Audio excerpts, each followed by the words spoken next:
E o dia de hoje começou com a prisão preventiva do policial militar reformado Fabrício Queiroz em uma casa em Atibaia, no interior de São Paulo, e depois com a transferência dele para o Rio de Janeiro. Queiroz estava em um imóvel de Frederic Wassef, advogado da família Bolsonaro. O ex-assessor de Flávio Bolsonaro foi alvo da Operação Anjo, um desdobramento da Operação Furna da Onça, que cumpriu, nesta manhã, mandados de busca e apreensão e de prisão expedidos pela Justiça do Rio de Janeiro. Nós temos aqui o vídeo que mostra o momento da prisão de Queiroz. Vamos acompanhar. Para você que está só nos ouvindo, está aí pelo rádio, o vídeo foi feito pelos próprios agentes, que chegaram a essa casa em Atibaia, casa que pertence ao advogado Frederic Wassef, e vai mostrando justamente o trajeto deles pela casa. O Fabrício Queiroz aparece ali sentado à mesa de camiseta vermelha, e aí toda a revista pelos cômodos. Os policiais buscaram objetos também. Em um dos quartos ali estavam preparando uma caixa, levando uma caixa, ou pelo menos averiguando o que tinha ali. E isso foi feito hoje pela manhã nessa casa de Atibaia, aqui no interior de São Paulo. Atibaia é uma cidade que fica a cerca de 80 quilômetros da capital, considerada já do interior, e ali o Fabrício Queiroz sentado à mesa perto dos policiais. Tem mais alguém na casa? Não, senhor. Só o senhor? Sim, tudo bem.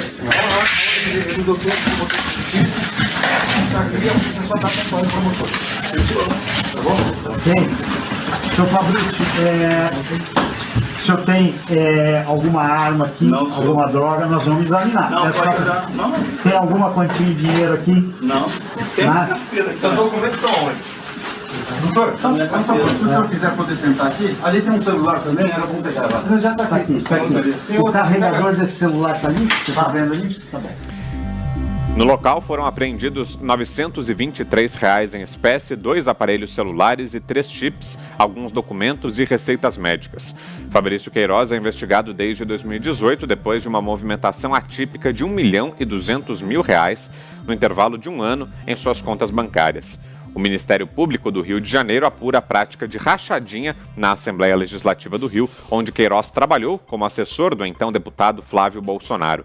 A Justiça do Rio de Janeiro autorizou também a prisão de Márcia Oliveira de Aguiar, a esposa de Fabrício Queiroz. Vamos lá então começar a nossa conversa. Quero ouvi-los, Augusto, Zé Maria, Fiuza, sobre essa prisão do Fabrício Queiroz, as repercussões políticas disso tudo. Começo com você, Augusto. Diga aí.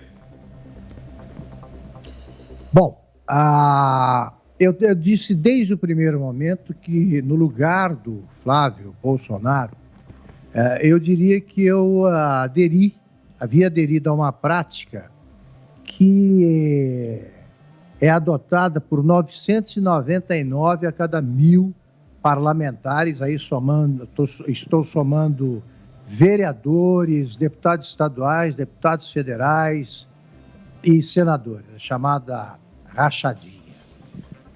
Aí era só dizer, olha, fiz isso, está errado, vou devolver o dinheiro e quero que vocês investiguem agora todos os outros.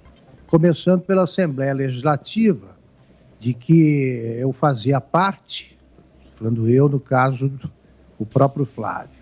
Eu disse isso a ele.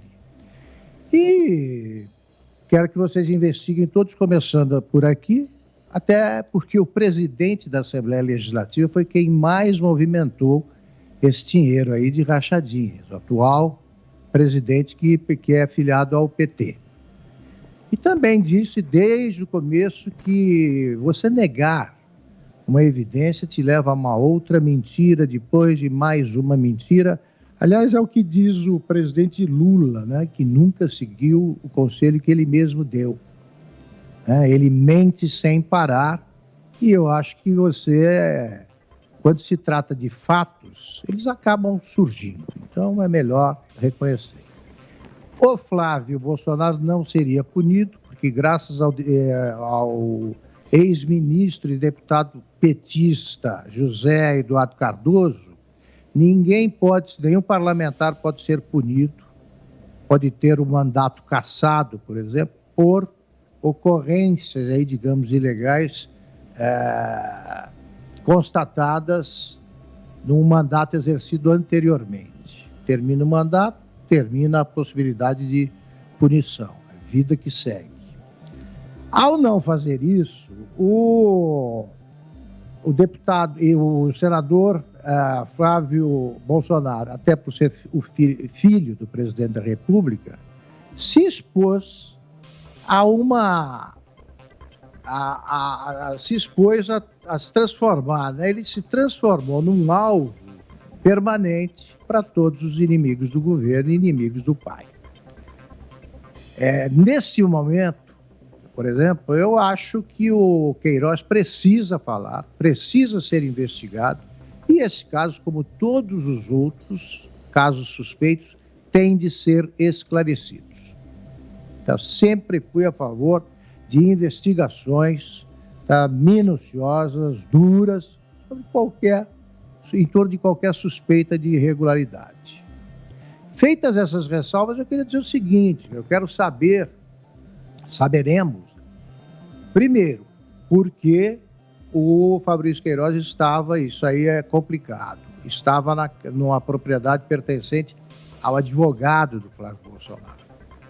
Isso é um fato a ser esclarecido urgentemente. É preciso que se apresente um álibi convincente, uma explicação, né, que não seja mambembe, como os álibis apresentados pelo Lula, por exemplo.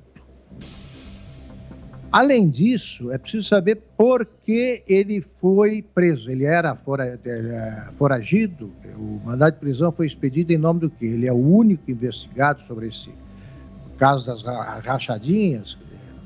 Os dados da Coaf envolvem vários deputados, quase toda a Assembleia Legislativa do Rio. Há uma operação que envolva todos os outros ou não? Ela é pessoal e intransferível. Então, é preciso caracterizar a condição de foragido, é preciso explicar porque só ele, entre todos os envolvidos, foi o alvo, porque senão a operação fica sob suspeita. Pode ter sido uma operação induzida por conveniências políticas, pelo estardalhaço, que previsivelmente está provocando. Então, nós estamos ainda à espera de explicações que, se não vierem, aí sim vão gerar uma crise de bom tamanho. Pois é, né? E só para traduzir em números isso que o Augusto falava, são 20 deputados que constam nessa lista do COAF, lista de suspeitos de prática da rachadinha, e o líder, como disse o Augusto, é o deputado do PT, o André Siciliano. Só ele teria movimentado 49 milhões de reais, seria o deputado mais beneficiado por esse esquema lá na Assembleia Legislativa do Rio. Só para completar, Vitor, só completando, claro. Fala-se, por exemplo, já em cassação por rachadinha.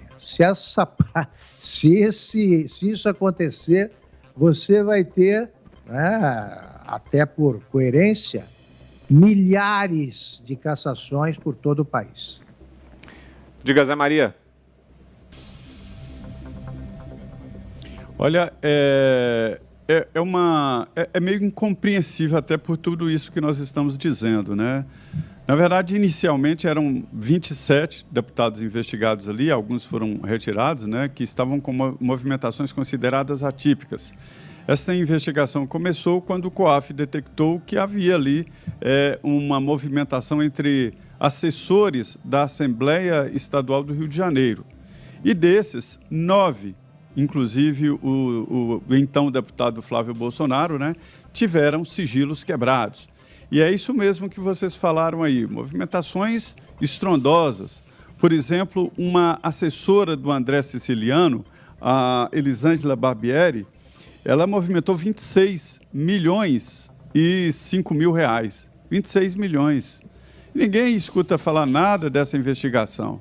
E outros, como o PDT, PSOL, vários partidos políticos, todos movimentaram muito dinheiro. Se você colocar numa ordem de valores movimentados, o senador Flávio Bolsonaro está no 17º. No entanto, agora tudo conduz o único preso até agora foi o Fabrício Queiroz.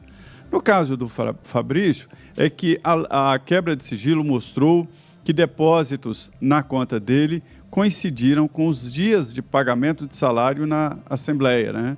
e mostram ali também, através de depoimentos e investigações, de que alguns funcionários do gabinete do senador Flávio Bolsonaro, na época deputado, né, realmente não trabalhavam, eram profissionais de academia, e, enfim, tinha um sentido claro de que havia desvio de dinheiro público, roubo de dinheiro público, tem um eufemismo aí chamado de rachadinha. Isso é roubo de dinheiro público. Mas veja bem, o então deputado Flávio Bolsonaro dizia que o Fabrício Queiroz era o chefe de gabinete que fazia as nomeações. O deputado, ele cuida da parte do gabinete, da parte mais importante. E alguns realmente delegam ali a esses cargos menos importantes. Para um deputado estadual é meio estranho que ele não conheça todos os funcionários do seu gabinete. Agora, como disse o Augusto, se Flávio Bolsonaro assumir essa rachadinha, ou seja, esse desvio de dinheiro público, ele pode ser cassado, pode ser punido criminalmente, né, por se tratar de um desvio de dinheiro público, além de lavagem de dinheiro. A investigação mostra ali que, através de empresas, de uma cafeteria e de transações imobiliárias, o dinheiro foi escondido, ou seja, além do desvio, tem mais lavagem do dinheiro. Então, ele não pode assumir, tem que ficar até o fim negando. E ele já se defendeu, inclusive no plenário do Senado Federal, dizendo que as compras e vendas de imóveis, isso rapidamente, né, que é um sentido claro para a investigação de que se trata de lavagem, isso aí é um direito dele que não se pode considerar isso lavagem de dinheiro. O senador Flávio Bolsonaro não deve ser... Já houve um pedido de cassação do mandato dele, apresentado pelo PSOL. Na época, o senador Randolfo Rodrigues era do PSOL, e não foi para frente. Isso não deve ir para frente exatamente por esta praxe aqui de que pecados anteriores não valem durante o mandato de senador da República. O que fica mesmo é o desgaste, né, do grupo do presidente Jair Bolsonaro, da família do presidente Jair Bolsonaro, e a prisão do Fabrício Queiroz. Ele foi preso porque estava obstruindo as investigações, escondendo provas, né? E tudo indica que ele estava isolado ali, já que foi preso na casa do advogado do presidente Jair Bolsonaro, que inclusive frequenta o Palácio do Planalto. Ou seja, traz o problema diretamente aqui para o Planalto Central e para o Palácio do Planalto. Então, o presidente hoje não falou ainda sobre isso, reclamou lá de que está sofrendo perseguição e tal, mas assim, publicamente, não. Só a única fala dele foi sobre a saída do ministro Weintraub, né? Mas não falou sobre esse assunto. Ou seja, é um desgaste, sim, muito grande para o governo, para o presidente Jair Bolsonaro, e a indicação é só saber o porquê desta prioridade, desta predileção pela família do presidente Bolsonaro. Você, Fiuza, diga aí. É uma prática fisiológica, né? Que, como já dissemos, domina boa parte dos gabinetes aí da República, né? E é uma prática detestável. Então, acho que é uma oportunidade, né? Já que está se iniciando, não pode ser uma investigação seletiva, né? Então, agora a gente tem que ver, aí, por que não, uma lava-jato das rachadinhas, né? O Zé estava citando o PSOL, né, que pediu a cassação do mandato do Flávio Bolsonaro. Vários desses partidos progressistas fazem a mesma coisa. Alguns chamam até de contribuição cidadã. Enfim, né, esse aproveitamento aí dos salários dos funcionários de gabinete. E muitos desses deputados fofinhos, que são super queridos aí na mídia e tal, cansaram de fazer isso, dispor de outras verbas, de passagem, de gasolina, enfim. É uma prática fisiológica brasileira antiga, em que o parlamentar chega lá e ele recebe o salário dele e as verbas de gabinete como se fosse uma verba para ele pessoalmente dispor, né? Assim como se o mandato lhe desse o direito de dispor daquela verba como ele bem entendesse. Evidente que não é assim, essa prática se disseminou, então é uma boa oportunidade, né? Agora para não só ouvir o Queiroz, mas fazer as diligências aí em relação a todos os outros implicados, né? Não é nem que a gente suponha, já estão lá, as movimentações atípicas já estão demonstradas. Então vamos lá, vamos mostrar em todo o espectro político aí o que cada um tem a dizer.